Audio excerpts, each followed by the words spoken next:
Okay, and we are recording. All right, I call the March 11th, 2021 Toxics Board meeting to order.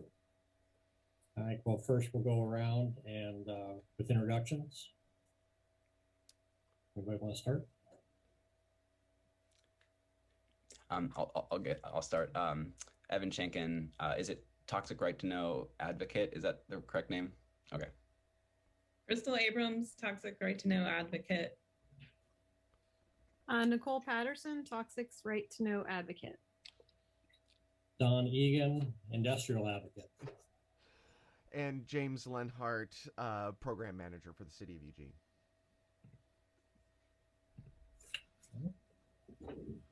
Okay, so I guess first would be approving the agenda, which is a pretty small agenda. I move to approve the agenda. I second that motion, if I may. I haven't been studying my Roberts rules, so.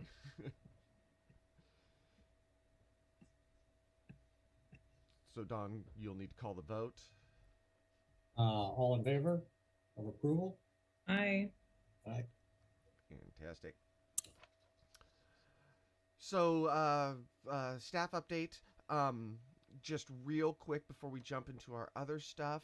I actually got a couple of communications from some businesses today of people that were interested in applying for the board. So I am hopeful that we'll have a few applicants since we need to fill quite a few seats this year. So that was a very positive thing I got this week. Otherwise, I sent out to you guys the updated text for our next thing. But that's kind of was the biggest update for this week was actually having maybe we're getting a little bit of traction, getting some industry advocates. Were any of them industry? Both of them were industry. Because I specifically reached out to all of the. I didn't reach out to you, Don, because you're on the board, but reached out to all the other reporting entities this week and had two of them get back to me. One, I think, let's see. One of them was Weyerhaeuser. One of them was Nikasi. Oh, okay. So it'd be interesting to see if they apply for the board. I did let them know that the city is hoping to get applications in even this week, really this week. So hopefully they'll get those in. Did you also happen to find out if those that had previously applied, if they have to do another application or use the existing one they had? So I emailed you and her because you asked that question, and yes, they would prefer that she submit a new application. So if somebody has applied before, they do want a new one for this round. If push comes to shove, they'll use the old one, but they would prefer to have a new one. Okay. So that's what I have there. And should we dig into the work plan? I forgot. I did get a date with the city. So in April we'll be presenting for the fee to get that approved, and we'll be doing like we have in previous years because right now council is on break. That we're going to be asked for an immediate effective on the fee, and also give there will be text within that giving businesses a little bit of leeway since technically they're supposed to pay by May 1, and we're not getting the fee approved till like mid-April. So that way we'll basically just put text in the fee ordinance saying that no collections will happen till after June 1 to give them, be respectful since we're not able to get out the fee a month ahead. So that there were two updates there. So the work plan. Do people have that copy that I sent out? Yes, I do. Fan- I looked through it this morning. So I'm bringing it up on my other I computer. think this work plan. I think this work plan looks really good. So yeah, I'm curious to hear what others think of this. Like James, how do you feel about this work plan? I like the idea of adding in kind of the projects, and then in subsequent years we'll be able to say, and this is what we accomplished. I don't know. To me, it feels more robust, and I Okay. I personally always felt a little bit odd about the work plan because the work plan never really changed much. Maybe percentages moved here and there, but it really didn't talk about what are we doing. It was more of like justification for existing, and I don't know. That felt weird to me. So I think this is a beneficial thing, and I think it will help um, for accountability, but also kind of gets right out in front of us of what are some of our goals for the year. So and so we can look back on that. So I like it. Well, I don't know what do you guys think? I'm good with it. I mean, read it over a couple days ago. I thought it looked great. I mean, we spent a lot of time last year looking at percentages of work time, and uh,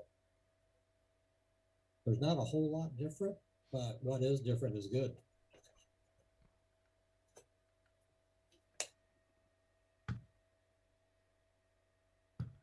Evan or Nicole, do you guys have any thoughts?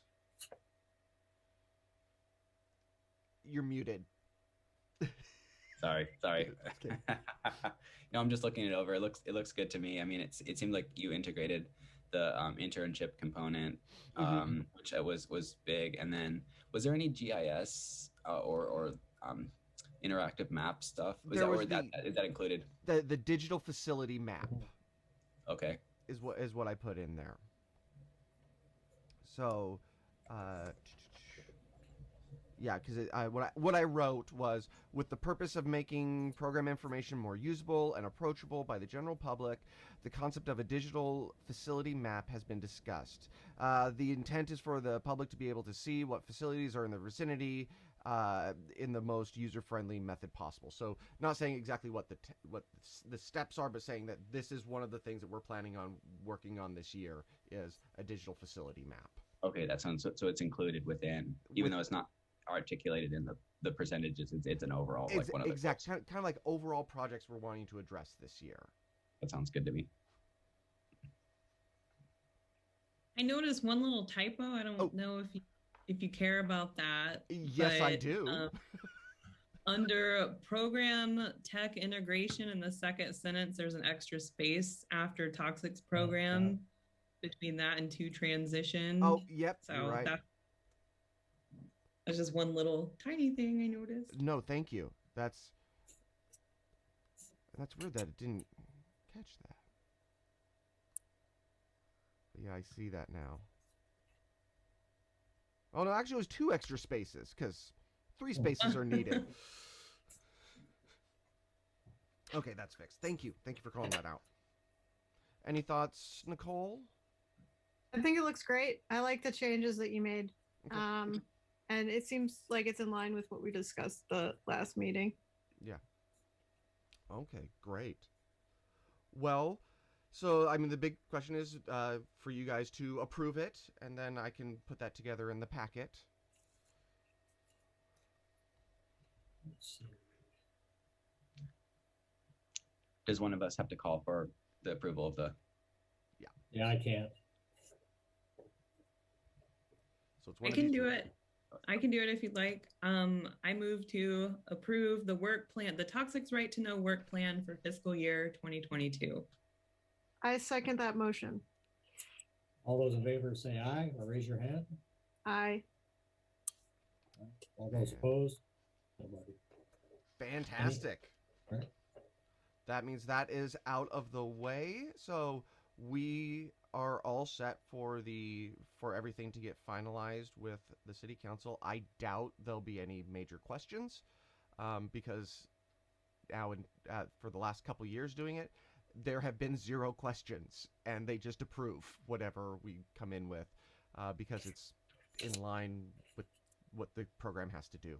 Um, and yeah, so I mean that's everything on our agenda today because I didn't know if we needed to do any wordsmithing on it. So Just a quick question, James. yes. Did you find out by chance if Nicole is able to serve on the board with, as a, I don't know, yeah, with that issue, and then also whether, what the deal is with me as far as should I, drop off when my term expires or yeah. So yes, so Evan, you will need to step down when your term expires because it's the end of your second. After a year, you can reapply if you choose. Nicole, if you if you do have to move out of the area, you'll have to resign your seat. But if you continue to work remotely from the area, then you're okay. So what I was able to get clarification, and it was funny because when I asked a similar question about an applicant, I didn't get quite the same answer. So it helped. So what it is for somebody to sit on an advisory board in the city of Eugene, they have to live either within the city of Eugene or within the urban growth boundary. So I had a question previously because somebody had applied and they lived in Coburg, which I don't know if the town of Coburg is in the boundary or not. But I don't think it is. And my question was, can this person actually apply? And they said, well, we don't know. Well, now I know. So yes, you have to reside within the urban growth boundary or the actual city. That's what I itself. thought. Yeah, Yeah. that's what I expected. But Yeah. the only question I have is that, last year when I did my postdoc in Alaska, I was residing in Alaska, but my address was still in Eugene. And so I'm just wondering if there's any difference between, I don't know. The reason they could do that, you could stay on with that was because it was temporary. It wasn't a permanent relocation. You were temporarily there for a small session of time. So since your permanent address was still in Eugene and you were returning to it in a short manner of time, then it was okay. Because when I asked them about that, they said, well, is he permanently moving? And I said, no, it's just a temporary thing. They're like, oh, then that's fine if it's a relatively short amount of time. So Nicole might be back, or she might. So Nicole, do you know if you are moving? I don't know when, but yes. Okay. So it all depends on when I get vaccinated, when the city opens again. So that all depends. Okay. And of course, like I still haven't defended my thesis, so I guess I can do that remotely. But yeah, so it won't be anytime soon, but it will be. It's on the horizon. Okay, that's good to know. And once you start seeing when that is coming, let's just chat. So because then I can let the city manager's office know, and we can start that process to recruit. Yeah. And in the meantime, my lab member that was interested, I'll encourage her to apply. Please, and if she can even do it this week, that would be extremely helpful, because they would like to have that wrapped up this week.